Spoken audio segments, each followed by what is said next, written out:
And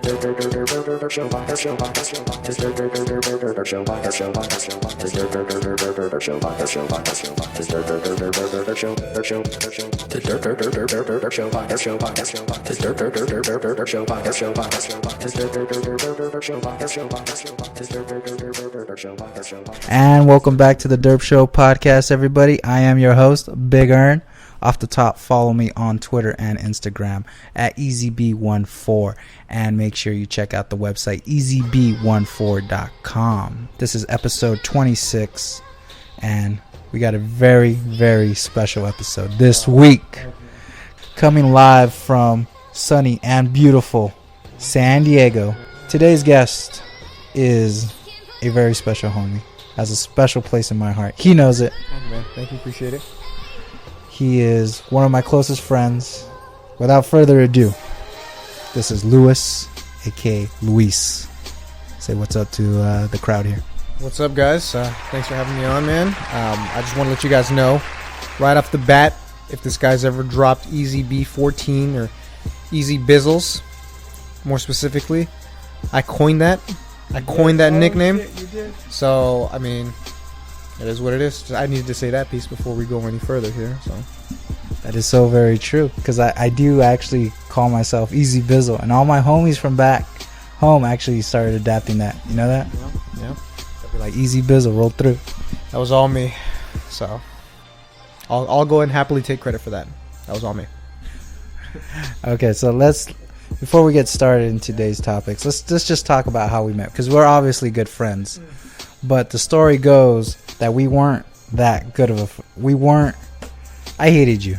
Yeah. For let's just cut to the chase. I was hating on you. I was like, yo, I ain't digging your style, bro. And it was a rocky relationship at first. Do you remember any of this? I remember we had a college class together, UCR.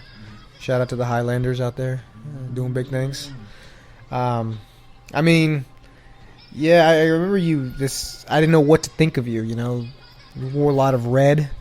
You know, you had the Echo shirt. It's basically the same style you have now. And I was like, what's this guy about? You know, and I was actually cool with your roommate. And I remember one time you needed a ride home, and I was gonna take your roommate home, and then we decided, we can let you tag along.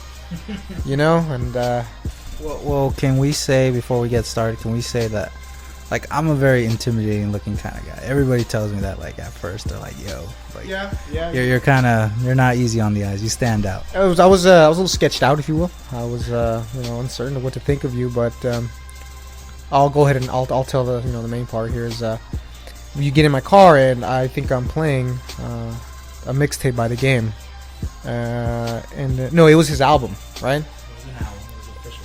And then you thought you were gonna try to, school me real quick by saying, "Oh, have you heard his mixtapes?" To which I replied something along the lines of, which one? This one or the one that came out last year. And then I started name dropping them, if I recall, and I think that's when, when you started talking about it, I was like, okay, this guy's pretty cool. He likes The Game. The Game's my favorite rapper, so we got a little bit in common. We had a lot in common because he was at one point my favorite rapper, and it tripped me out because I was like, who does this guy think he is? He's playing obviously the album stuff, like off LAX, but let me ask you if he's heard the new stuff. But the way your response was, whoa, which one? I'm like, all right. Well, what about this? And you're like, oh, is that? And then you name drop like another album, another mixtape. Back in the days, not a lot of people were on that mixtape game. I mean, it was cool because I had those similar conversations with people before, and they'll always quote, or they'll always say, "Oh, yeah, I like The Game. Hate It or Love It was a good track," or "Yeah, he's the guy from How We Do, right? Yeah, he's great." There's a couple of other tracks from mixtapes that you have to, throw out there before. I'd say before those tracks. So yeah, semi-classics. I mean, we've agreed on that. Yeah, we've talked about this in the past a lot. I liked the image he was playing on these mixtapes where he's going against the entire G Unit. The diss tracks were just, in my opinion, they were phenomenal, and that's what really got me into hip hop. Is he put a lot of emotion into it, and I was really fond of that, you know. Yeah, they don't make those kind of tracks anymore.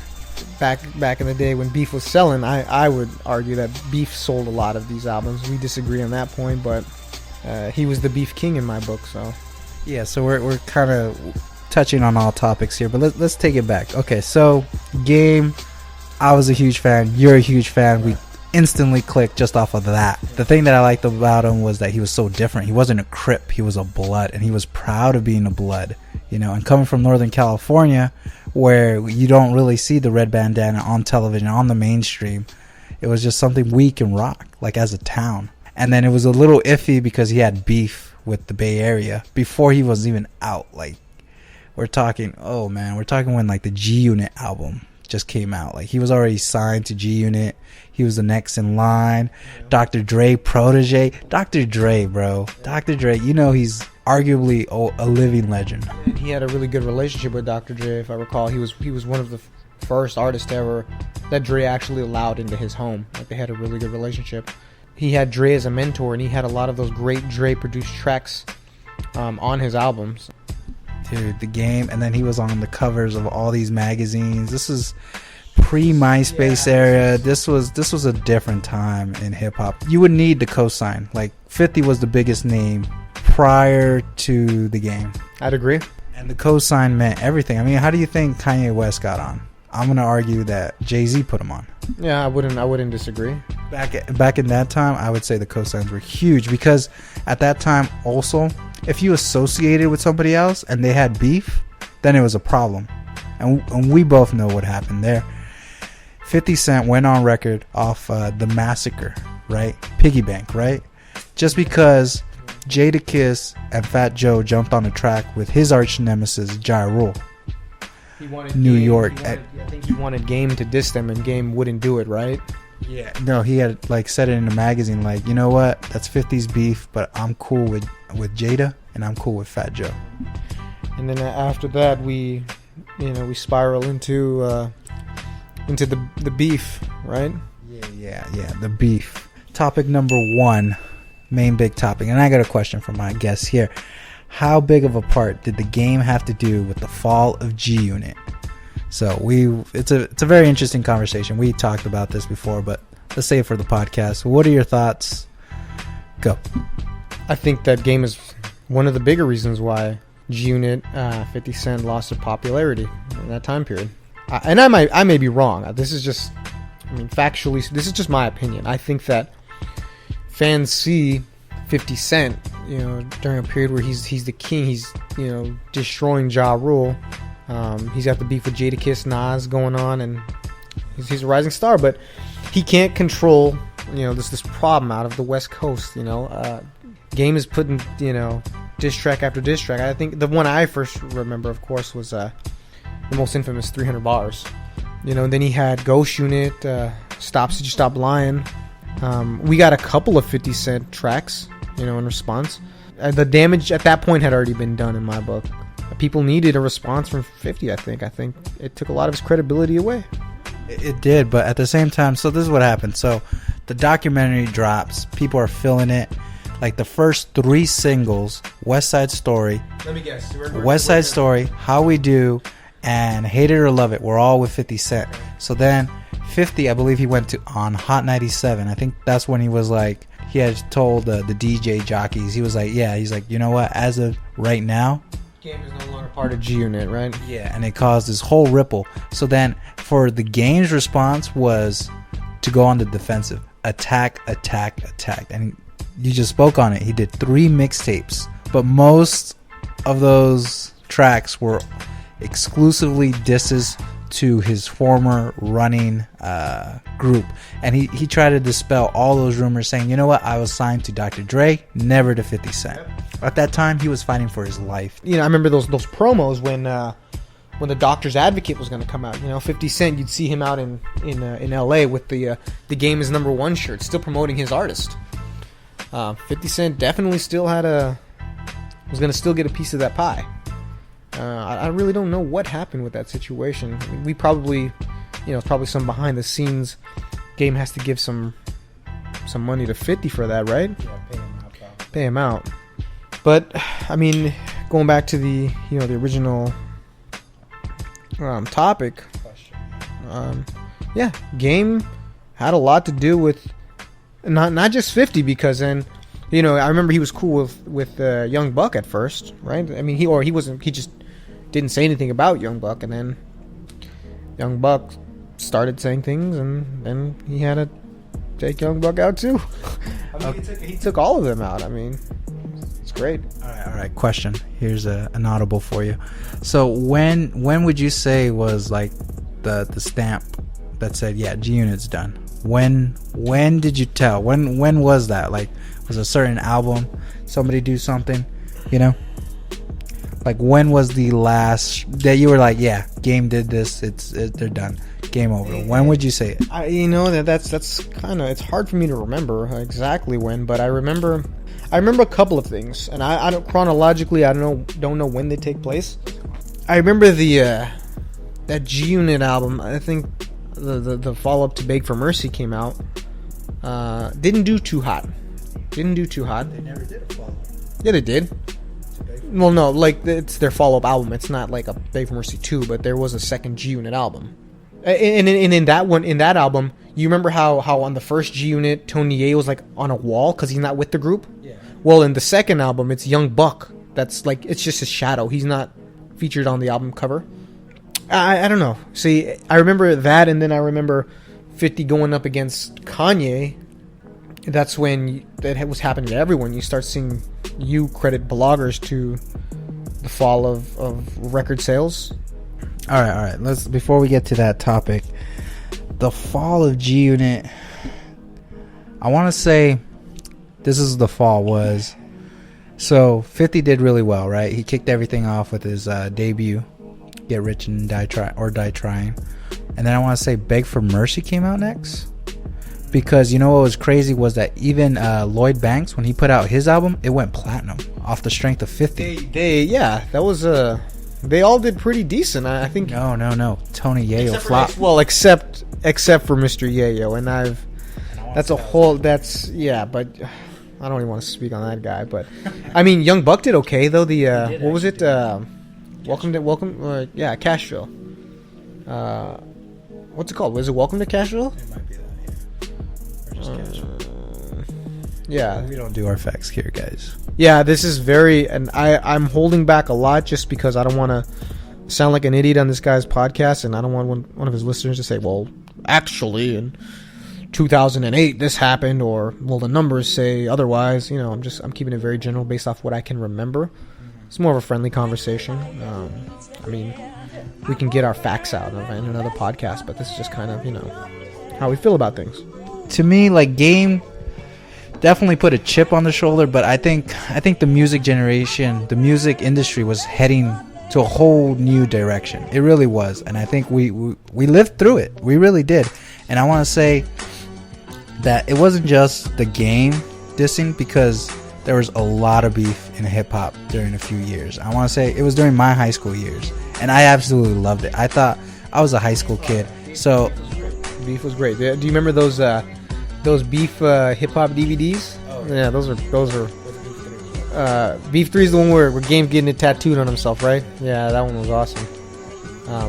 Beef was amazing to me, man. I loved it. And people, I don't know why people say that. I mean, they think that it's frowned upon. Oh, you're ignorant. How could you like beef? Beef was destroying hip hop, But I loved it. I don't care. It's good music. I mean, provided we could. I don't know. It was just raw. It was great. It was hard, yo. It was hard. It was something you can bump, and it's just like, let me tear you down, like, lyrically. And it was something that was missing in hip hop. And what I think was, everybody got into their feelings all of a sudden. Everybody took sides. There was these rumors that like Cameron started dissing Jay-Z. Then there was the whole Dipset against G Unit 2 that was underlining everything. Then it was a whole West Coast, East Coast. That was the rumor, dude. When 50 and Game broke, everybody was afraid. Oh, shit, here we go again. West Coast versus East Coast. It didn't really turn out to be that way, though. No, yeah. But you remember hearing those rumors, right? Yeah. Game acknowledges it in some of his tracks. I think it's maybe the last track of Documentary, where he says something along the lines of, He ain't big and I ain't Pac, and we just eating off rap. One love, remember? That's that's Doctor's Advocate. Doctor's Advocate. I said the documentary. Sorry. Shit, I'm sorry. It's a beer. So all right.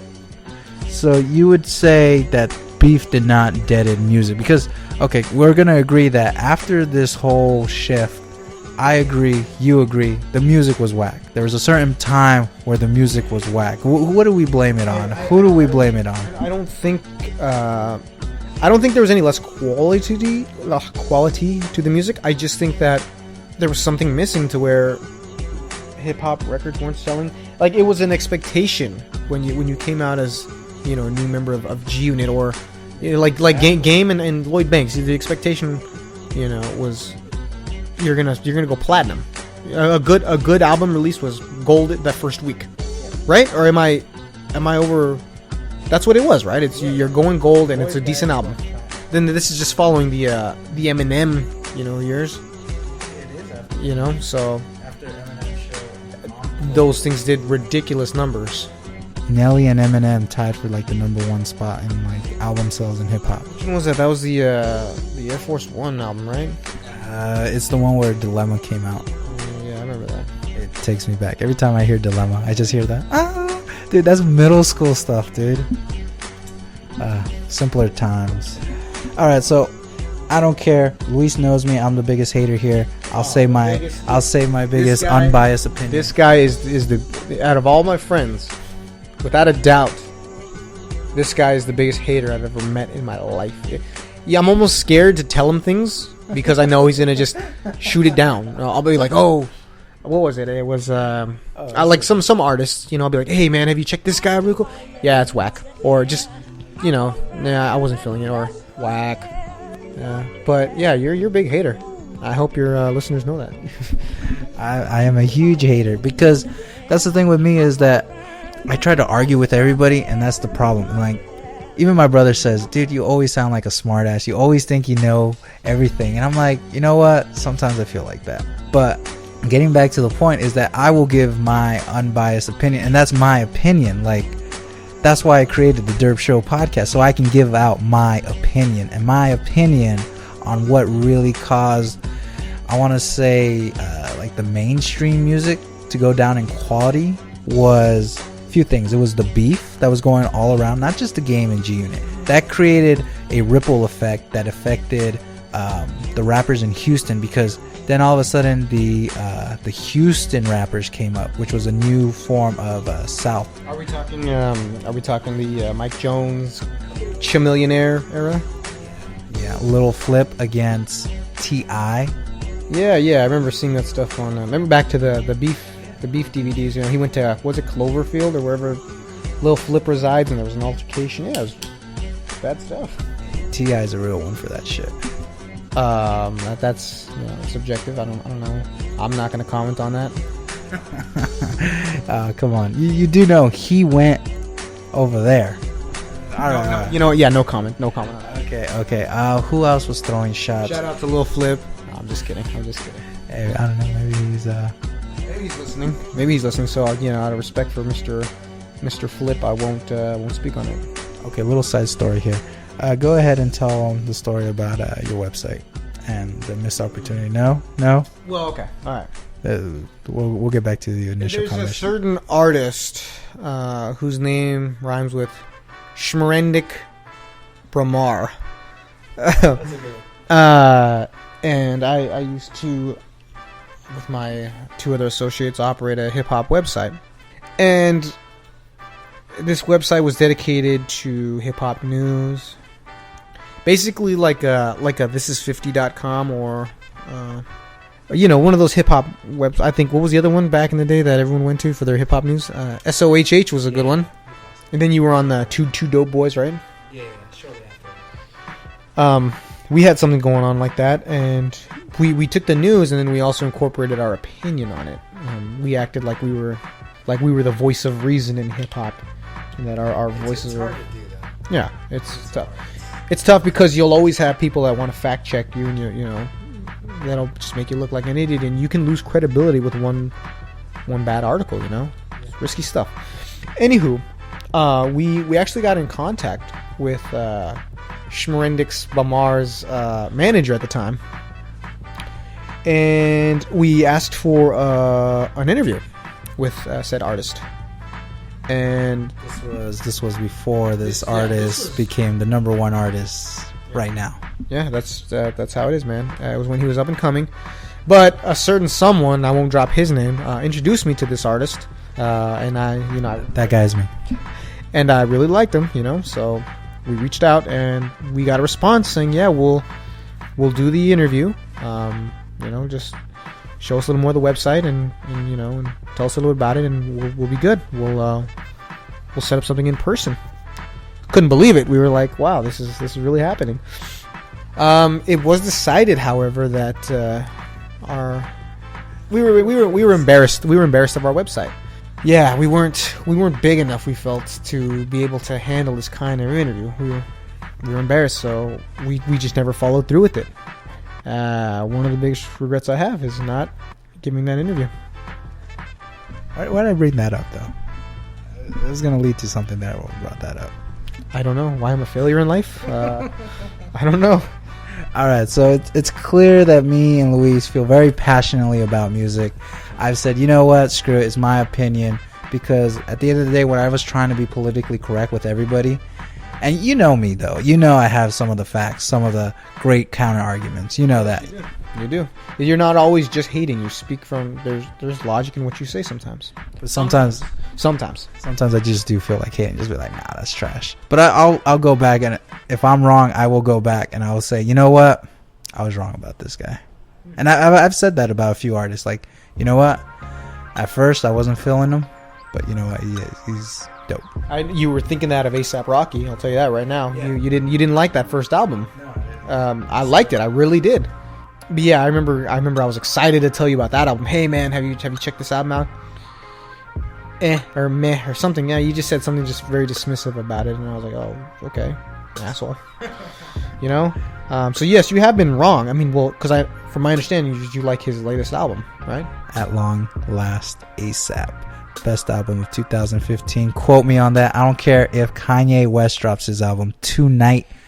That is still the album to beat. No comment. And since we're talking about Shemdrick Blamar, To Pimp a Butterfly album that dropped this year is in my top 3. Okay, so it'd be A$AP's right now, then Ludacris's. That's right, I said it. Oh, that's a good one. And then yeah. Oh, we'll talk about that. And then it's To Pimp a Butterfly at number 3. And I'm a huge fan of this guy named K-Dot. So yeah, I've been wrong. Like I'll admit it when I'm wrong, and you know what? Maybe I have to listen to it again, but I'll probably still feel the same way where I'm like, nah, I don't like his first album. But that doesn't mean he can't make a second classic. All right. Let's get back to the main discussion here. We were going to talk about. That was such a tangent. Yeah, we kind of went off there. I'm gonna go ahead and take over the show for now, so we can stick on track here. Okay. So, ezbizzles. No, we're gonna go ahead and talk about, if we may, the listeners. We're gonna kind of take you back here. One thing I did want to ask this guys, we both like the game so much. I need a top 5 list of his tracks from you, sir. Top 5 game tracks. Top 5 game tracks of all time, and mixtapes and albums included. Hell, they can even be like. And so we can say that it can even be a track where he's featured. We'll go and go that far. I mean, I don't know if that's going to be on your top 5, but nothing's off limits. Anything game related. I knew this question was going to come up, so I did a little list. Here is my list in no particular order, but yes, it is in a particular order. First track number 5, leading up to the best track. Coming in at number 5 is this little gem, and you know it. You love it. It's 120 bars by The Game on the Stop Snitching, Stop Lying mixtape. Yeah. That was a good song. That's going to be on my top 5 for sure as well. One of the greatest disses of all time. Let's just put that out there. Coming in at number 4 is one with his arch enemy, but it's a banger. It's a Dr. Dre produced. It is let me get it out of the way. It is West Side Story, track number 1, or track number 2, because there was an intro. Track number 2 on the documentary. And ever since I've heard that beat, I've always said Dr. Dre should have kept it. He should not. That should have gone on Detox. You know, yeah. Number 3 is off a little mixtape called The Red Room. All right, this is definitely after LAX. I like it. Probably not a lot of people like it. It's called Everything Red, featuring Lil Wayne and Birdman. I love it. I have a special place for my heart. Every other mix I make, I have to throw that in there just as a throwback.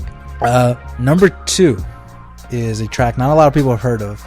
It came out as a random mixtape. It is over a Jay-Z beat, one of his most underrated beats too. It's called Feeling It, and it's kind of a freestyle. It's almost too good to be called a freestyle, but we'll just say it's Feeling It, featuring Young Rob, and Game spits it, and it sounds like he's incarcerated. He spits it over the phone, right? Yeah, he's on the phone. He's on the phone. His homie's like, yo, he's like, I told that bitch, give me $1 million worth of Playboy books. And then the beat starts. Wow, so smooth. The flow delivery is so ridiculous. Yeah, give me another one. Here is a snippet of the track.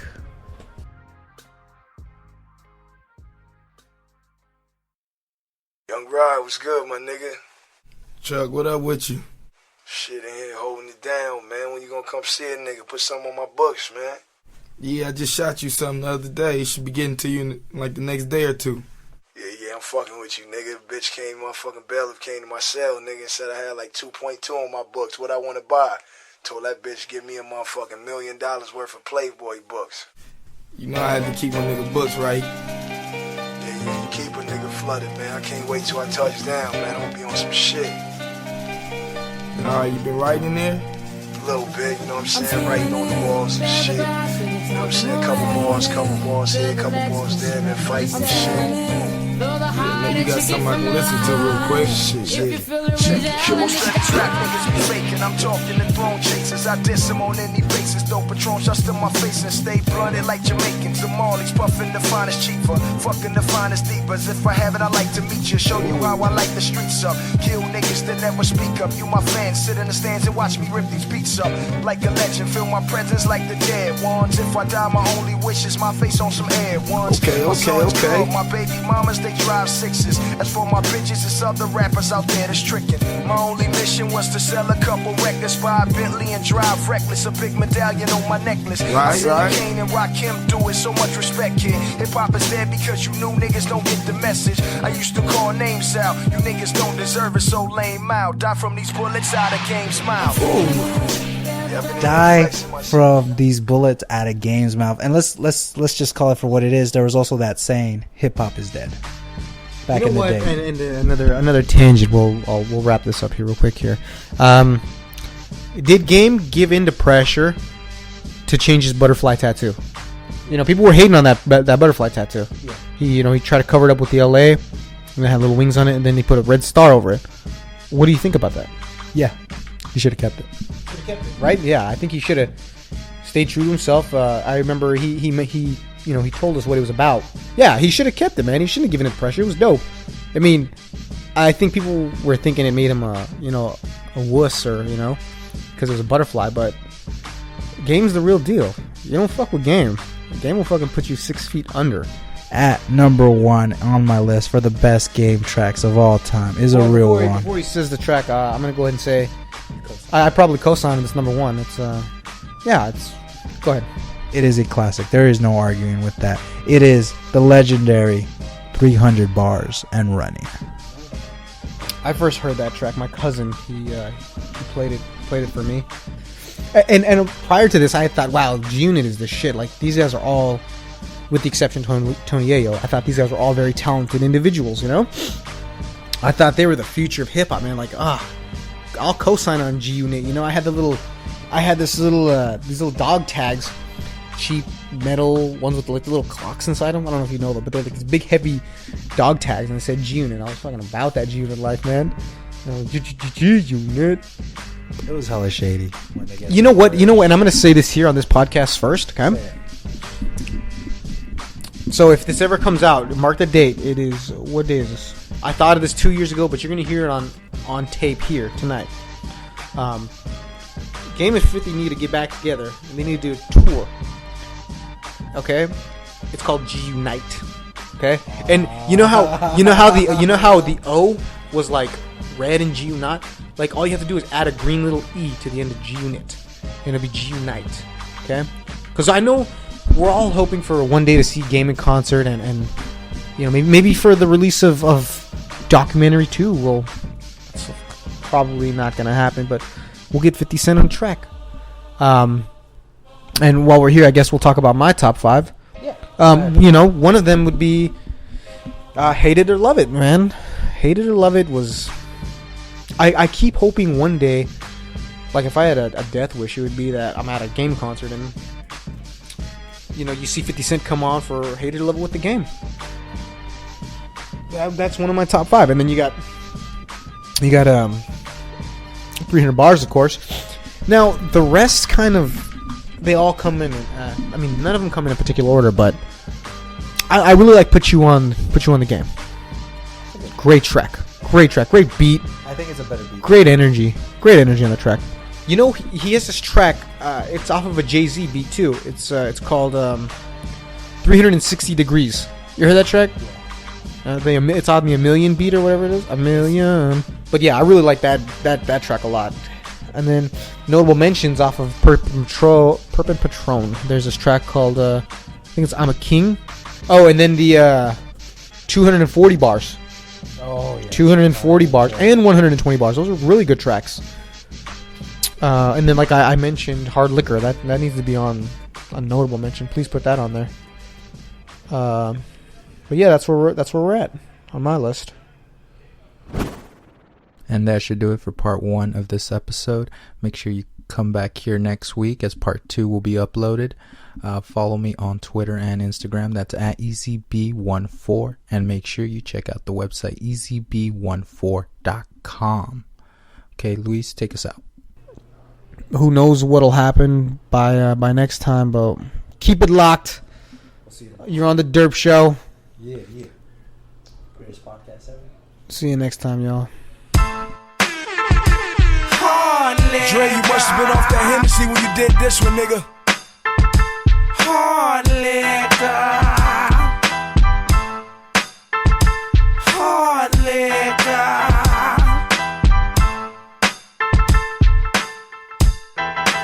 Is there any more? Hard liquor. Make sure that it's mixed and twisted with a little bit of lemon juice on ice. On ice, on ice, yeah. You know me, I turn them 40 bottles upside down. Like niggas with dead homies till it's empty like my 4 pound. Niggas thinking I'm drunk, reach for my NWA chain and get your ass beat with the pump. Tell security it's game plus 50. Any problem, he get fucked up every night like Bobby DeWhitney. Fuck poppin' Cristal, I got a bottle of Henny. And me and my 9 stay together like Hardaway and Lil Penny. I ain't here so you can ask about M or Dre. I came to see some bitches shake their ass like Beyonce. So let me be hoe for a minute. Get up in your hoe for a minute. You could be my hoe for a minute. Like I'm Diddy, BJ Low for a minute. From the windows to the wall, get low while I'm in it. All I gotta do is hit him with a Jay-Z line. Like you deserve to be my sunshine. On the floor, she's sexy. Tell her where the party is, but make sure that you see.